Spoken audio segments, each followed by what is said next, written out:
The first documented sighting occurred on March 15, 1997, in the remote Carpathian Mountains of Romania.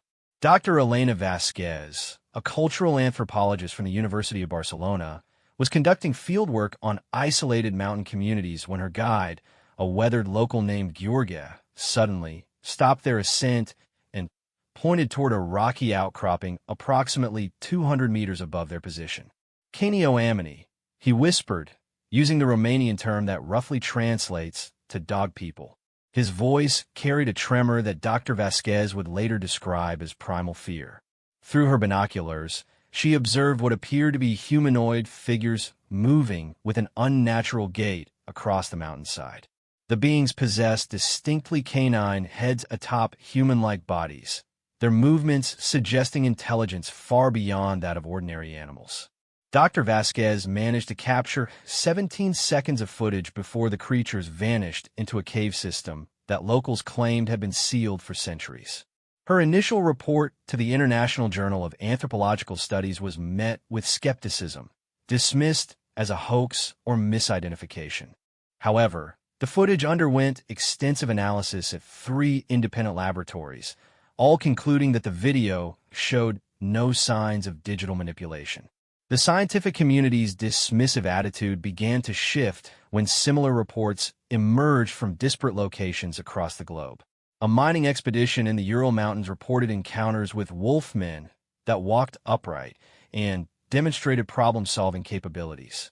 Researchers in the Amazon basin documented indigenous tribes speaking in hushed tones about the Chauhamim, beings that allegedly emerged from deep jungle caves during lunar eclipses.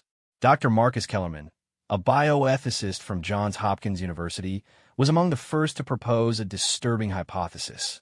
In his controversial paper, Hybrid Organisms and the Limits of Scientific Ethics, published in 2003, he suggested that the Cynocephali might not be naturally occurring creatures at all, but rather the products of clandestine genetic experimentation. The anatomical consistency across multiple sightings suggests deliberate design rather than evolutionary adaptation, Kellerman wrote. The combination of human cognitive capacity with enhanced sensory capabilities derived from canine physiology would represent the ultimate biological weapon or surveillance tool. His theory gained credibility when leaked documents from a defunct pharmaceutical company revealed Project Cerberus, a classified research initiative that had operated between 1987 and 1999. The project, funded through a complex network of shell corporations traced back to military contractors, had explored the theoretical possibilities of human-animal genetic hybridization. Dr. Sarah Chun, a former research geneticist who claimed involvement in the project's early stages, came forward in 2007 with testimony that would forever change the public's understanding of the cynocephaly phenomenon. Speaking under congressional protection, she revealed that Project Cerberus had not remained theoretical. "We were young, brilliant, and completely naive about the ethical implications of our work," Chun testified. The initial goal was to enhance human sensory capabilities for military applications. "We wanted to create soldiers who could track enemies by scent, detect explosive compounds at extraordinary distances, and navigate in complete darkness using enhanced hearing." The project had begun with tissue cultures and computer modeling, but by 1992, according to Chin's testimony, live experimentation had commenced. Using genetic material from various canine species and human embryonic stem cells, researchers had attempted to create chimeric organisms that retained human intelligence while incorporating advantageous animal traits.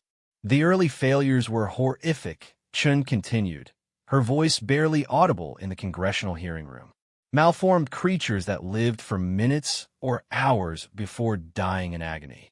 We told ourselves it was necessary, that the potential benefits to humanity justified the means." The breakthrough, if it could be called that, came in 1995 when researchers successfully created a stable hybrid organism.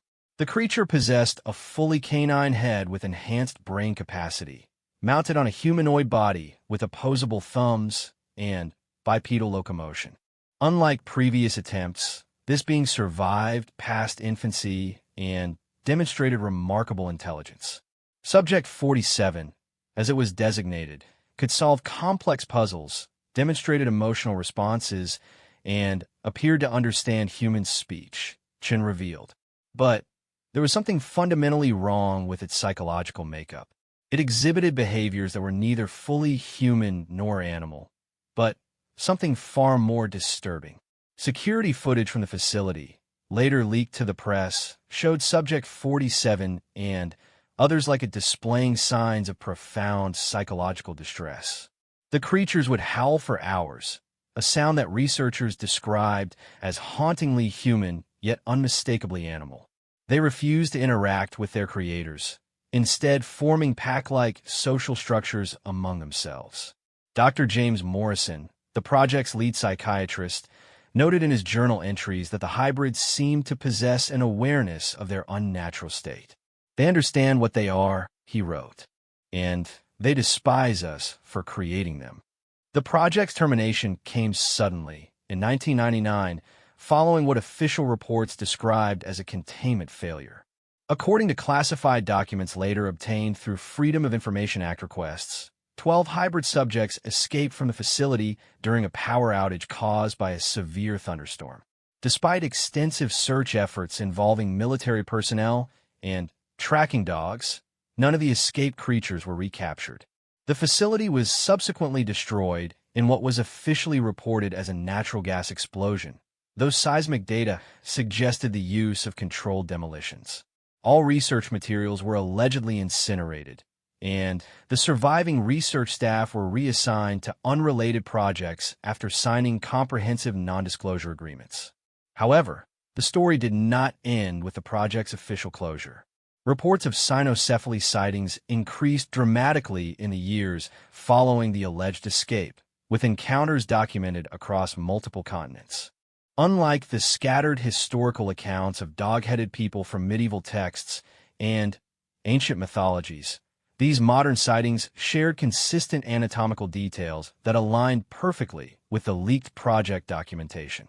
Investigation into the creature's behavior patterns revealed a level of organization that suggested retained human intelligence. They appeared to live in small communities within remote cave systems, demonstrated tool use, and exhibited what could only be described as cultural practices. Anthropologists studying the phenomenon noted evidence of burial rituals, with carefully arranged stone cairns marking what appear to be grave sites. Dr. Lisa Rodriguez, a primatologist who studied the leaked footage extensively, observed that the creature's social structure resembled neither human society nor wolf pack dynamics.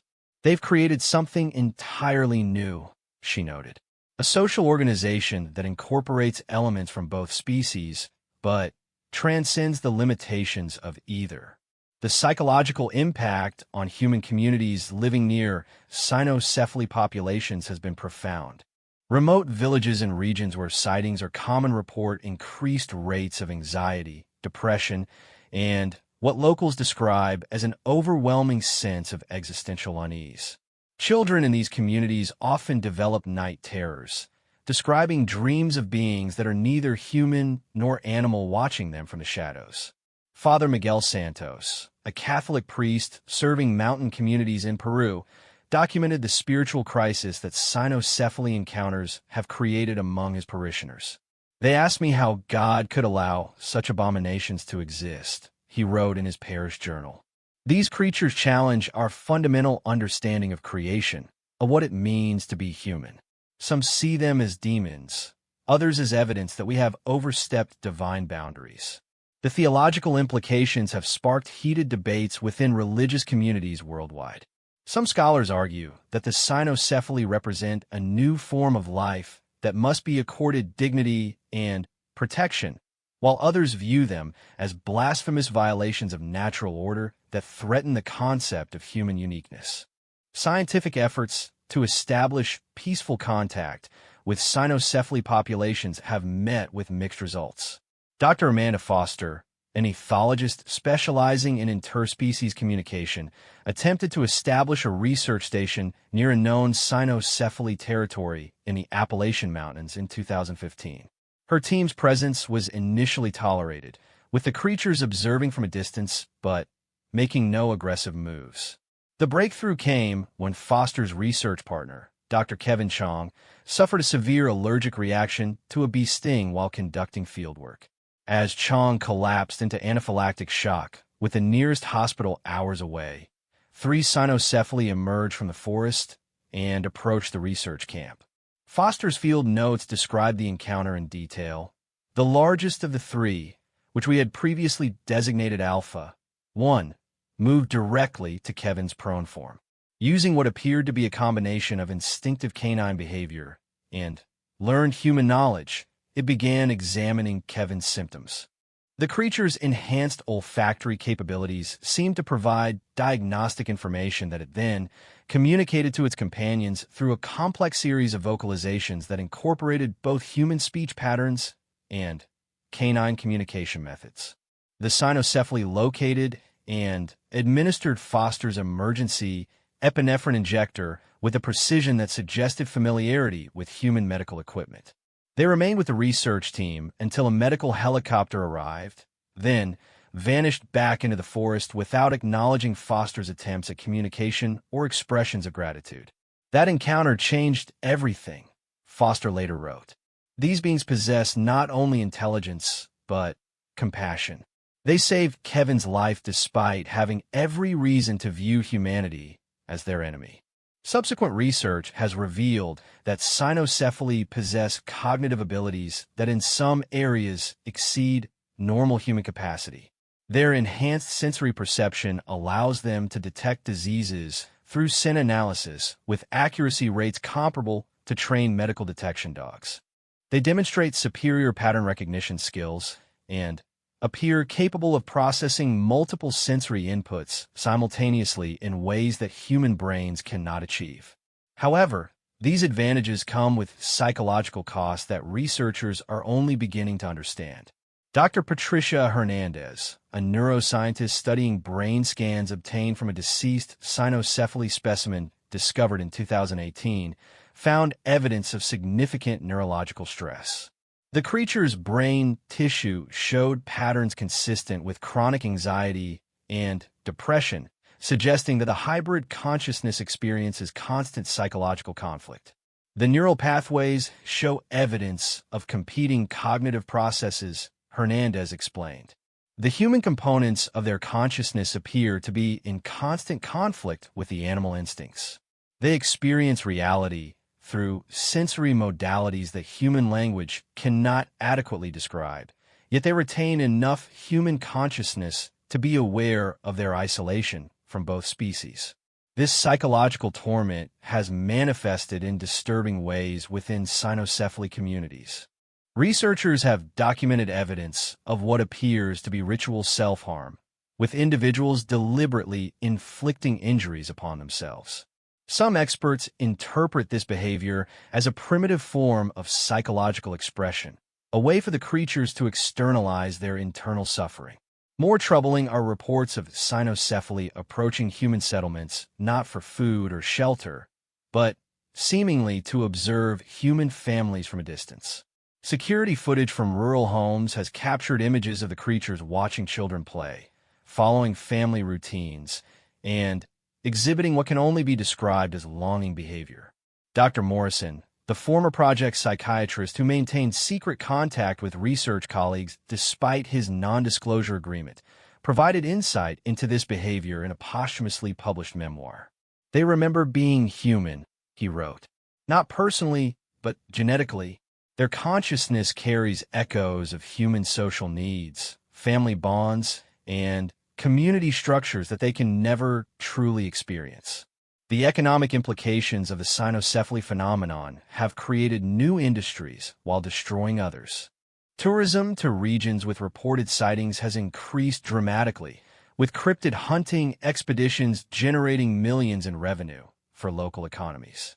However, traditional hunting and logging operations in these areas have suffered as workers report feeling constantly watched and experiencing inexplicable anxiety while working alone in remote locations. Insurance companies have begun including cryptid encounters in their exotic risk assessment protocols, while pharmaceutical companies have quietly initiated research into the potential medical applications of cynocephaly sensory capabilities. Several biotechnology firms have filed patents for genetic sequences allegedly derived from cynocephaly specimens, though the legal status of such claims remains murky. Government responses to the cynocephaly situation have varied dramatically between nations. The United States has classified all information related to the creatures under national security provisions, making research difficult and public discussion limited. Russia has reportedly established a special military unit tasked with locating and studying cynocephaly populations, though official denials continue. Some smaller nations have taken more progressive approaches. Norway established the Cryptid Research and Protection Institute in 2020 with a mandate to study unusual humanoid species while ensuring their protection from exploitation. New Zealand amended its endangered species legislation to include genetic chimeras of unknown origin, providing legal protections for any cynocephaly found within its borders. The international legal community faces unprecedented challenges in determining the rights and status of cynocephaly. Are they human enough to qualify for human rights protections? Do they possess enough animal characteristics to be classified as wildlife? The question becomes more complex when considering their demonstrated intelligence and apparent capacity for suffering. Human rights advocate Dr. Michael Thompson has argued passionately for recognition of cynocephaly as a protected sentient species. These beings think, feel, suffer, and demonstrate moral behavior, he testified before the United Nations Human Rights Commission. The circumstances of their creation are irrelevant to their current status as conscious entities deserving of dignity and protection. Opposition comes from bioethicist Dr. Rebecca Martinez, who warns against anthropomorphizing creatures whose psychological makeup remains fundamentally alien. We cannot project human values and needs onto beings whose consciousness operates according to different principles, she argues. Our attempts to help them might instead cause harm in ways we cannot comprehend. The debate intensified following the 2021 discovery of what appeared to be primitive artwork created by Cynocephaly.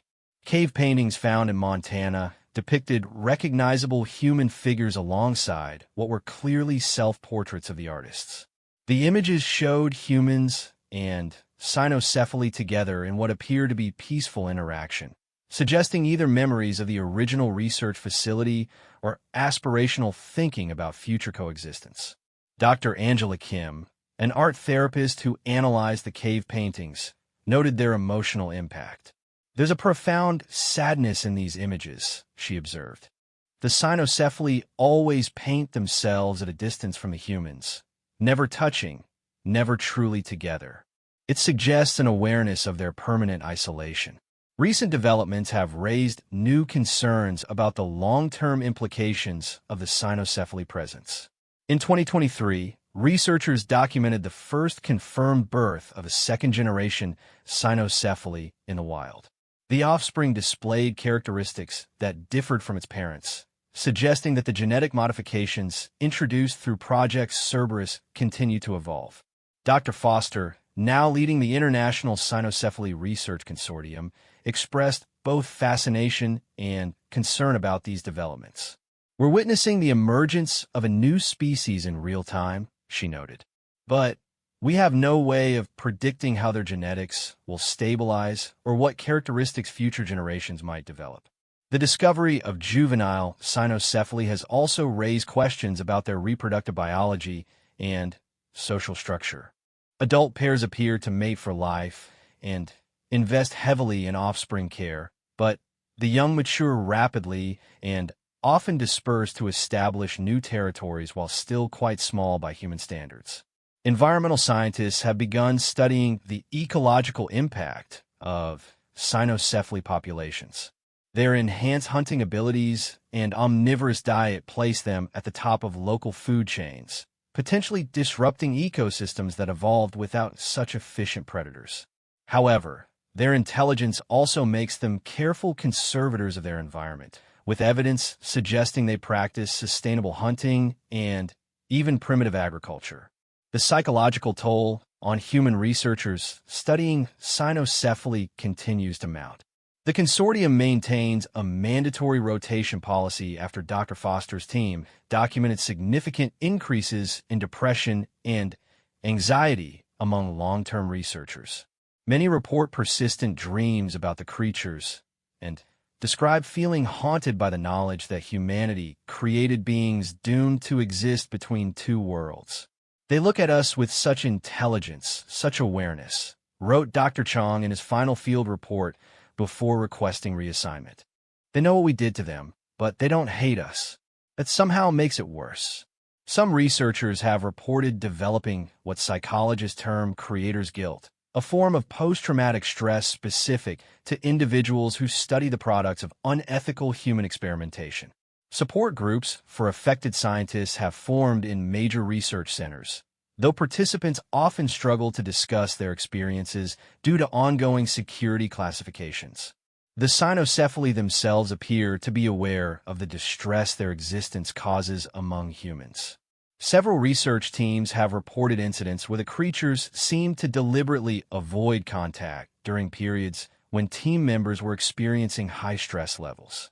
Some interpret this as evidence of empathy, while others suggest it might be practical avoidance of unpredictable human behavior.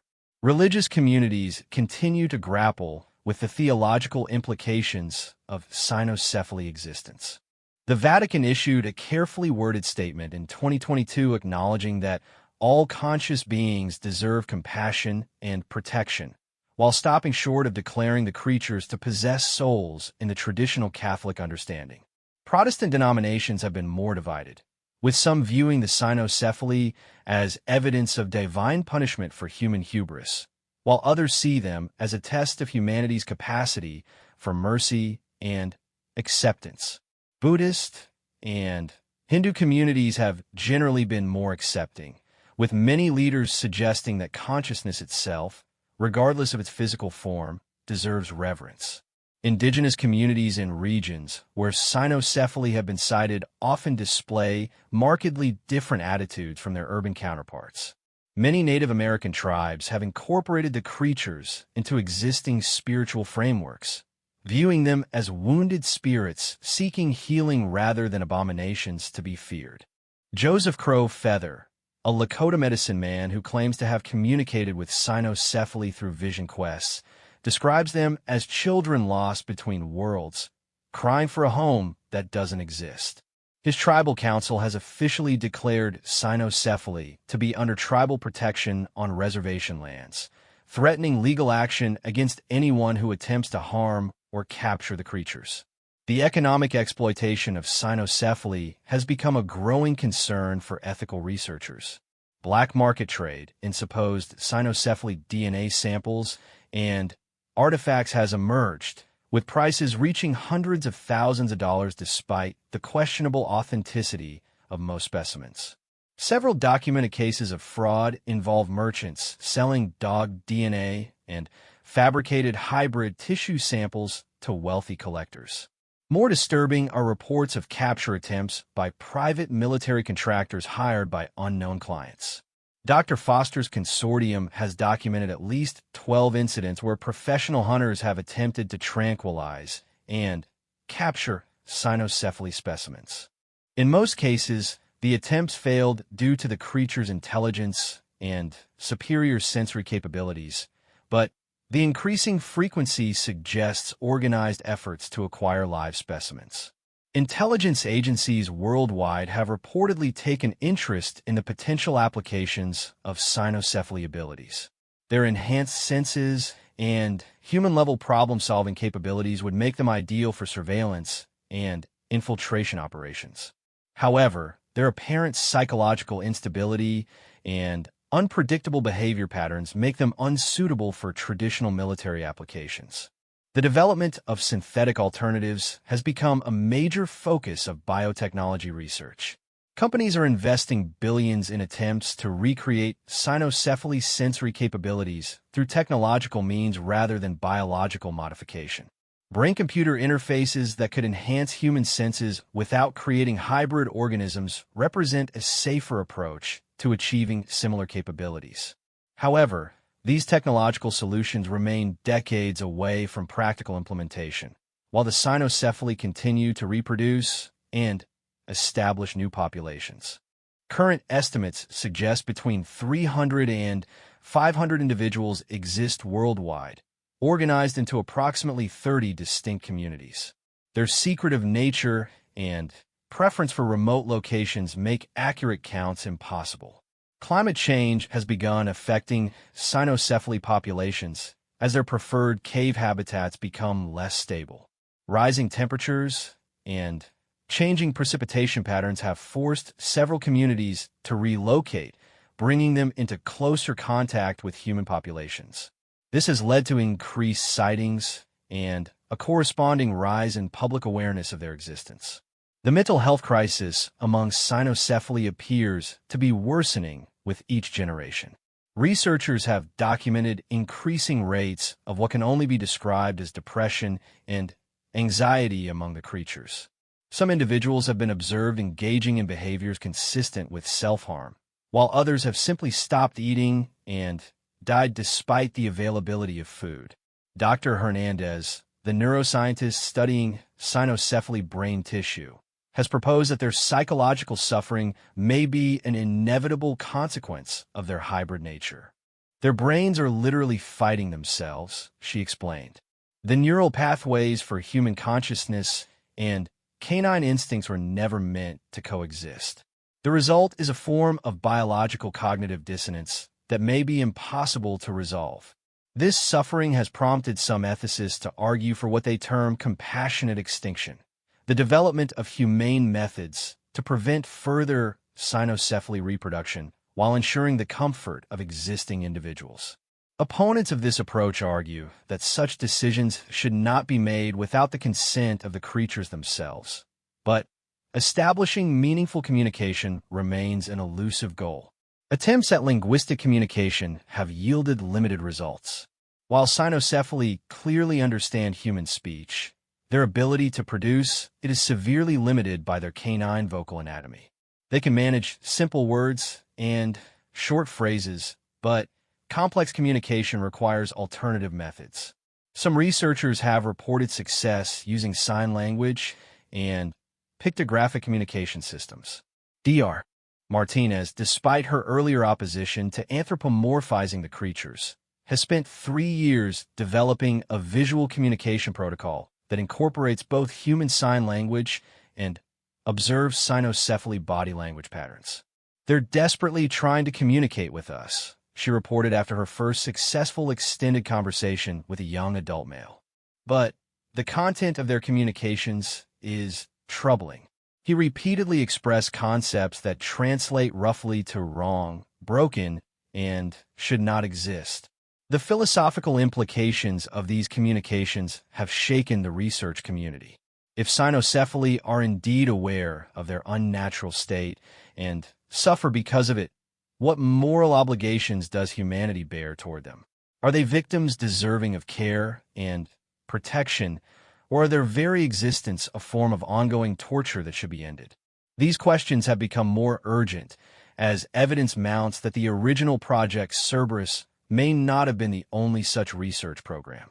Classified documents released through whistleblower channels suggest similar programs operated in the Soviet Union, China, and possibly other nations during the same time period. The global distribution of cynocephaly populations supports the theory that multiple release or escape events occurred. Dr. Chun, now in her 70s and suffering from cancer, has become an advocate for full disclosure of all related research programs.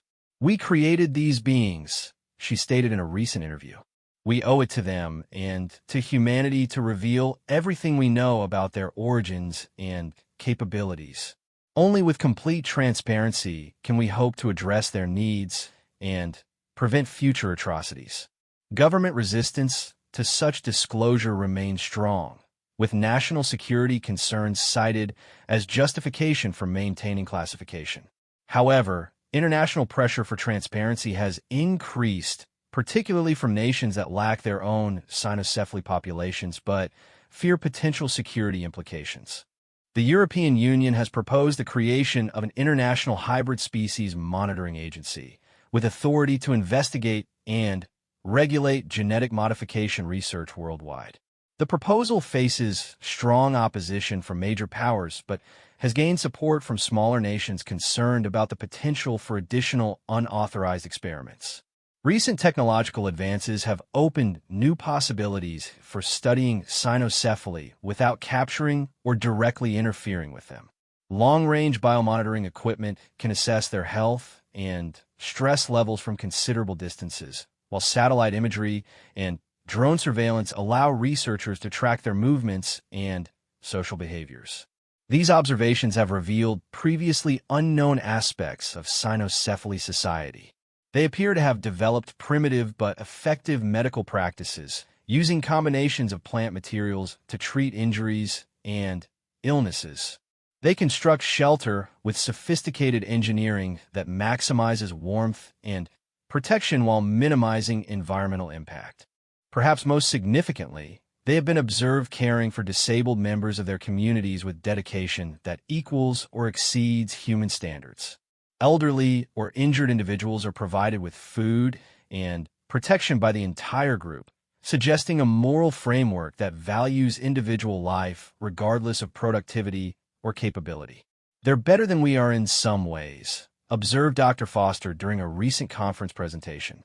Despite everything humanity has done to them, they've maintained their capacity for compassion and mutual support.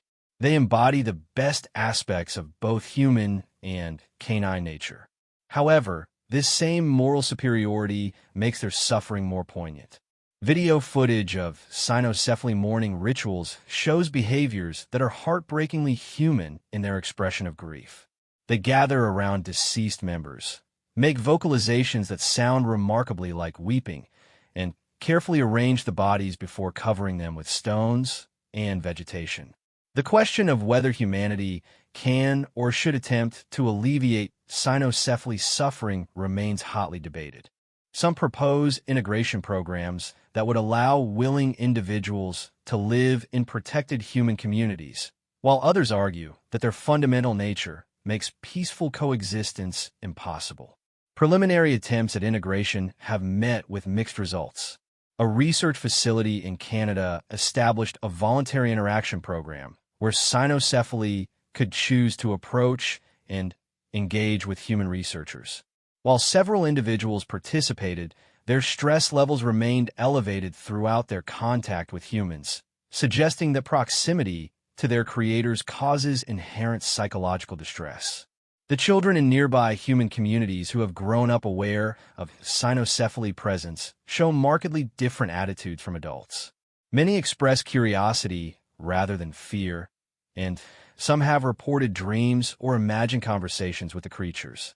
Child psychologists studying this phenomenon suggest that young humans may be more capable of accepting hybrid beings as simply another form of intelligent life. Educational systems have begun grappling with how to teach children about cynocephaly without causing fear or prejudice. Some curricula include lessons about genetic modification and its ethical implications, using the cynocephaly as a case study in the importance of responsible scientific research. The art and literature communities have embraced cynocephaly as subjects for creative expression. Novels, films, and paintings exploring their experiences have helped humanize the creatures in the public consciousness. However, these works of fiction often romanticize their existence in ways that obscure the reality of their psychological suffering. Scientific conferences focused on cynocephaly research have become forums for broader discussions about the future of genetic modification and human enhancement. The lessons learned from studying these accidental hybrids inform current debates about therapeutic genetic engineering and the potential risks of unregulated research. Pharmaceutical companies have quietly shelved research programs that might lead to similar hybrid creations, recognizing both the ethical problems and the practical impossibility of controlling such organisms. The cynocephali serve as a powerful reminder that genetic modifications can have consequences that extend far beyond their intended purposes. As humanity enters the fourth decade since the first confirmed cynocephaly sighting, their presence has become an integral part of the global consciousness. They represent humanity's capacity for both scientific achievement and moral failure, serving as living symbols of the importance of ethical considerations in research. Their continued existence poses ongoing questions about humanity's responsibilities toward the unintended consequences of scientific progress. Each new generation of human children grows up in a world where the boundaries between species are known to be malleable, where consciousness can exist in forms that previous generations would have considered impossible. The cynocephali watch humanity from their cave dwellings and forest hideouts, intelligent enough to understand their origins, compassionate enough to help humans in distress, yet forever separated from both human and animal communities by their hybrid nature. They embody the unintended costs of scientific ambition and serve as a permanent reminder that some knowledge comes at a price too terrible to pay. Their haunting presence in the remote corners of the world stands as testimony to the need for wisdom to accompany human technological capability. In creating them, humanity crossed a boundary that perhaps should never have been crossed, creating beings capable of suffering in ways that neither parent species could experience. As research continues and their numbers slowly grow, the cynocephali remain living questions about the nature of consciousness, the definition of humanity, and the moral obligations that creators bear toward their creations. They are both victims and teachers, suffering beings who nonetheless demonstrate the capacity for dignity, compassion, and community that transcends the circumstances of their origin. The legacy of Project Cerberus and its accidental creations will likely outlive the civilization that produced them. The cynocephali carry within their hybrid genetics both the brilliance and the moral blindness of human scientific achievement. They are a species that should not exist, yet do, and in their existence, they pose questions that humanity has yet to fully answer about its own nature and responsibilities. In the end, the story of the cynocephali is not just about genetic modification or scientific ethics, but about the fundamental question of what it means to be human in a world where the boundaries of identity and consciousness are no longer fixed. They are the children of human ambition and the inheritors of human guilt, living reminders that some experiments, once begun, can never truly be undone.